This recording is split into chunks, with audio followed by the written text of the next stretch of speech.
माहितीचा अधिकार कायदा 2005 राईट टू इन्फॉर्मेशन ॲक्ट 2005 हा भारत सरकारने लागू केलेला एक महत्त्वाचा कायदा आहे, जो नागरिकांना कोणत्याही सार्वजनिक प्राधिकरणाकडून माहिती मिळवण्याचा अधिकार देतो। हा कायदा प्रशासनात पारदर्शकता आणि जबाबदारी वाढवण्यासाठी करण्यात आला आहे। आज आपण या ठिकाणी 5 कलमांसंदर्भात माहिती जाणून घेणार आहोत। महत्त्वाच्या या संदर्भात तरतुदी काय आहेत तेही आज आपण या ठिकाणी जाणून घेणार आहोत। माहिती मिळण्याचा हक्क कोणत्याही भारतीय नागरिक कोणत्याही सरकारी विभागाकडून माहिती मागू शकतो। अर्ज प्रक्रिया काय आहे याची या संदर्भात आपण जाणून घेणार आहोत। साध्या कागदावर किंवा ऑनलाईन पद्धतीने अर्ज करता येतो। उत्तर देण्याची मुदत आहे 30 दिवसाच्या आत माहिती मिळणे बंधनकारक आहे। जर माहिती जीवन आणि स्वातंत्र्याशी संबंधित असेल तर ती 48 तासात मिळवता येते। अपील प्रणाली जर माहिती मिळाली नाही किंवा अपूर्ण माहिती मिळाली तर अर्जदारास प्रथम अपील किंवा द्वितीय अपील करू शकतो। सूचना आयोग केंद्रीय आणि राज्य स्तरावर माहिती आयोग स्थापन करण्यात आले आहेत, जे माहितीचा अधिकार लागू करण्यासाठी जबाबदार आहेत। सार्वजनिक प्राधिकरण केंद्र आणि राज्य सरकारचे सर्व विभाग नगरपालिका, पंचायत, शासकीय व अनुदानित संस्था या कायद्याच्या कक्षेत येतात। माहितीच्या अधिकाराचे महत्त्व प्रशासनातील पारदर्शकता आणि उत्तरदायित्व वाढते। भ्रष्टाचाराला आळा घालण्यास मदत होते। नागरिकांना सरकारच्या कामकाजाची माहिती मिळते आणि जनहितासाठी प्रश्न विचारण्याची संधीही मिळते। माहिती हा लोकशाहीचा मुख्य पाया आहे आणि हा कायदा सामान्य नागरिकांना सक्षम करण्यासाठी मोठी भूमिका बजावतो। माहितीचा अधिकार कायदा 2005 कलम 1 हे कायद्याच्या शीर्षक टायटल सविस्तर अंमलबजावणी आणि लागू क्षेत्र या संदर्भात देते। कलम 1 चे तपशील कलम 1/1 कायद्याचे नाव आहे। हा कायदा माहिती अधिकार कायदा 2005 म्हणून ओळखला जातो। कलम 1/2 ही विस्तारित माहिती आहे। हा कायदा संपूर्ण भारतामध्ये लागू होतो। जम्मू आणि काश्मीरसाठी 2019 पूर्वी स्वतंत्र कायदा होता, परंतु 2019च्या सुधारणानंतर RTI कायदा आता तिथेही लागू आहे। कलम 1/3 अंमलबजावणी हा कायदा 12 ऑक्टोबर 2005 पासून लागू करण्यात आला। याची थोडक्यात कलमे आहेत। कलम 1 हे कायद्याचे नाव संपूर्ण भारतासाठी अंमलबजावणी आणि लागू दिनांक स्पष्ट करते। माहितीचा अधिकार कायदा 2005 कलम 2 सेक्शन 2 स्पष्टता अशी आहे की कलम 2 मध्ये ह्या कायद्याच्या अंतर्गत वापरल्या जाणाऱ्या महत्त्वाच्या संज्ञांची व्याख्या दिली जाते। कलम 2 अंतर्गत महत्त्वाच्या संज्ञा कलम 2/F माहिती इन्फॉर्मेशन कोणत्याही स्वरूपात असलेली माहिती जसे की कागदपत्रे, ईमेल, नोंदी, सल्ला, प्रेस विज्ञप्ती, परिपत्रके, ऑर्डर, लॉगबुक, अहवाल, कागदपत्राच्या प्रती, ई डेटा यामध्ये इत्यादी समाविष्ट आहे। कलम 2/H सार्वजनिक प्राधिकरण पब्लिक अथॉरिटी सरकारच्या मालकीच्या किंवा त्याच्या यंत्रणाखाली असलेल्या कोणत्याही विभाग, संस्था, स्वायत्त संस्था, कंपन्या, पंचायत राज संस्था, नगरपालिका, सरकारी अनुदानित संस्था इत्यादींना सार्वजनिक प्राधिकरण मानले जाते आणि RTI अंतर्गत RTI अंतर्गत येतात। कलम 2/J माहितीचा अधिकार राईट टू इन्फॉर्मेशन RTI कोणत्याही सरकारी विभागाकडून माहिती मिळवण्याचा, माहिती पाहण्याचा, मिळवण्याचा, प्रती मिळवण्याचा, प्रामाणिक नमुने घेण्याचा, सरकारी निर्णय प्रक्रियेमध्ये पारदर्शकता मिळवण्याचा अधिकार आहे। कलम 2/I नोंदी आणि रेकॉर्ड कोणत्याही स्वरूपातील सरकारी दस्तऐवज हस्तलिखित, मुद्रित, संगणकीकृत किंवा डिजिटल स्वरूपातील माहिती यांचा यात समावेश आहे। कलम 2/N द्वितीय पक्ष थर्ड पार्टी माहिती देणाऱ्या किंवा माहितीशी संबंधित व्यक्ती, संस्था किंवा इतर कोणत्याही घटकाला तृतीय पक्ष म्हटले जाते. थोडक्यात याची माहिती स्पष्टीकरण आहे. कलम 2 यामध्ये माहिती सार्वजनिक प्राधिकरण, नोंदी, माहितीचा अधिकार, तृतीय पक्ष इत्यादींच्या व्याख्या दिल्या जात आहेत. त्यामुळे आरटीआय कायद्याची व्याप्ती आणि उद्देश स्पष्ट होतो. माहितीचा अधिकार कायदा 2005 कलम 3 सेक्शन 3 स्पष्टता अशी आहे की कलम 3 माहिती मिळण्याचा हक्क, राईट टू इन्फॉर्मेशन, कलम 3 नुसार प्रत्येक भारतीय नागरिकाला माहितीचा अधिकार आहे.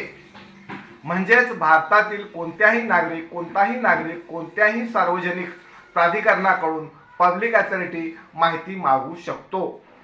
कलम 3 हे महत्त्वाचे आहे.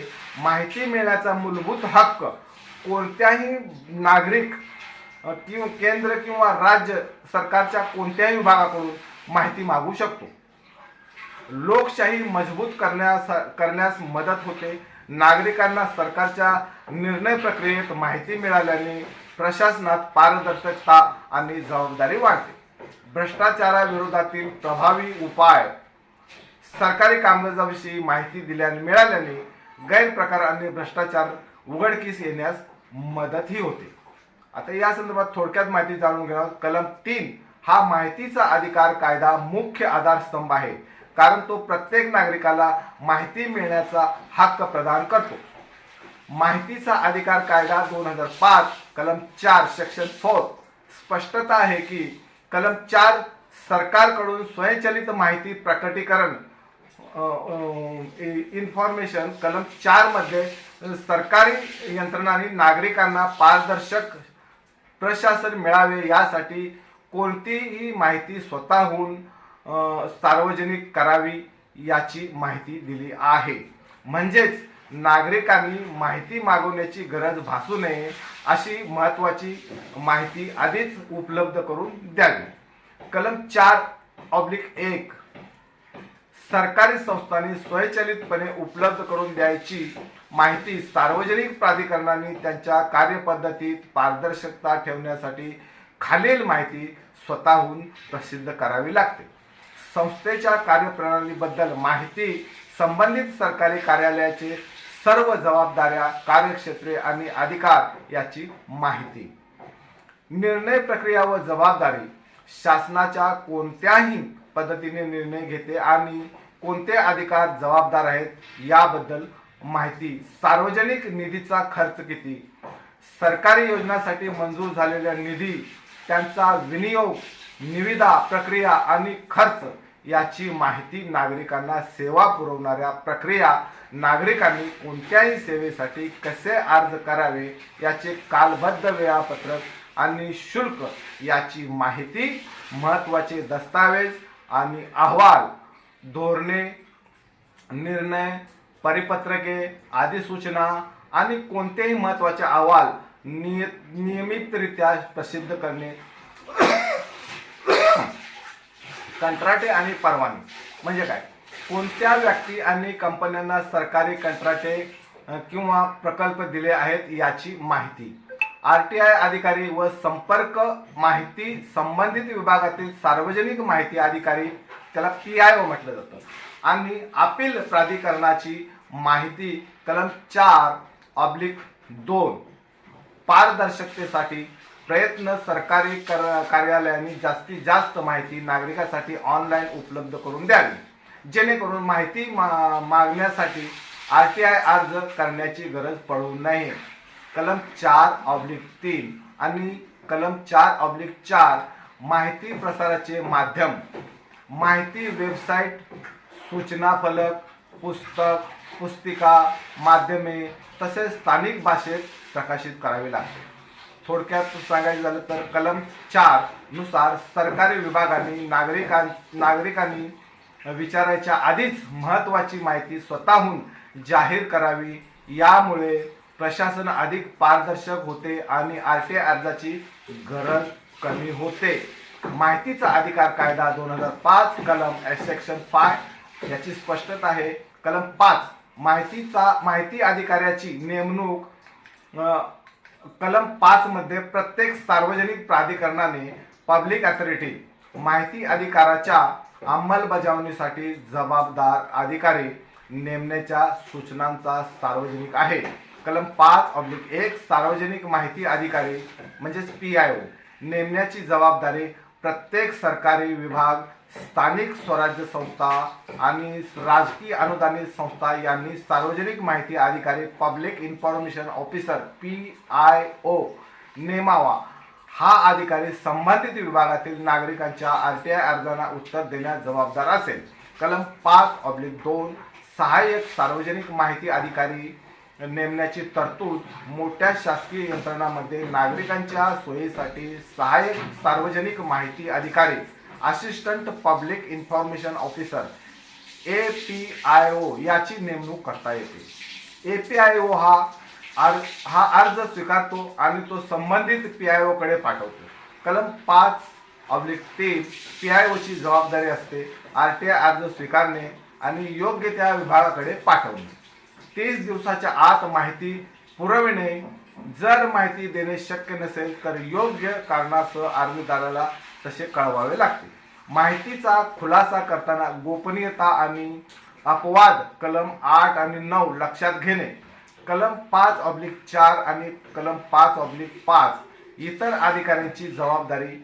PIO ने इतर संबंधित अधिकाऱ्याकडून आवश्यक माहिती गोळा करून ती अर्जदाराला द्यावी लागते. जर कोणत्याही अधिकाऱ्याने मुद्दाम माहिती न दिल्यास त्यांच्यावर RTI कायद्यानुसार दंडात्मक कारवाई होऊ शकते. कलम 20 प्रमाणे. आता याची थोडक्यात माहिती आहे. कलम 5 नुसार प्रत्येक सरकारी विभागाने PIO आणि APIO यांची नेमणूक करून नागरिकांना माहिती मिळवण्याच्या प्रत्येक प्रक्रियेत मदत करावी. त्यामुळे RTI कायदा प्रभावीपणे लागू करता येतो. तर आज आपण या व्हिडिओमध्ये माहिती अधिकाऱ्याचे 1 ते 5 कलम आपण जाणून घेतले आहेत. पुढच्या आठवड्यामध्ये दुसऱ्या एपिसोडमध्ये आपण